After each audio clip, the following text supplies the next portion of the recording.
Éric Zemmour a martelé aujourd'hui qu'il est le candidat de l'identité française et pour cela, il faut d'abord comprendre le contexte de son déplacement ici au Sables-d'Olonne. Le candidat est venu défendre la statue de l'archange Saint-Michel dont le tribunal administratif de Nantes a ordonné le déboulonnage pour être conforme à la loi de 1905, une loi qui interdit l'installation de signes et d'emblèmes religieux sur l'espace public. Alors le candidat Éric Zemmour a saisi cette affaire comme un argument politique pour parler d'un de ses thèmes de prédilection, celui des racines chrétiennes de la France, un thème qu'il défend selon lui bien plus et bien mieux que Marine Le Pen. Il avait d'ailleurs court-circuité en quelque sorte Marine Le Pen sur ce terrain-là puisque la candidate du Rassemblement national devait se rendre ici sur le même sujet la semaine prochaine.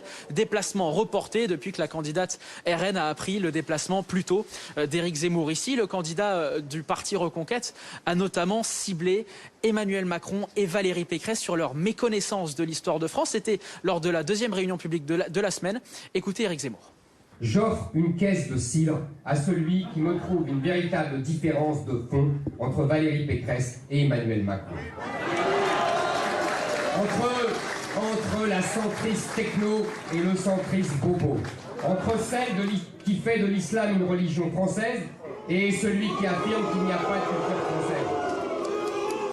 Et à la toute fin de cette réunion, et à la toute fin de cette deuxième réunion publique de la semaine, un homme a fait une apparition surprise auprès d'Éric Zemmour. Cet homme, c'est Patrick Buisson, ancien conseiller de Nicolas Sarkozy, militant de l'Union des droites, qui était là pour apporter un soutien amical, je cite, pour défendre la cause de la chrétienté. Mais bien plus que ces soutiens amicaux, il faut pour Éric Zemmour des parrainages. Un chiffre à vous donner, l'équipe d'Éric Zemmour revendique pour l'instant 331 promesses de parrainage. Il en faut, vous le savez, 500 pour se présenter à l'élection présidentielle. Et dans l'entourage, on s'inquiète. Je cite un proche d'Éric Zemmour, la candidature n'est pas en péril, mais c'est inquiétant.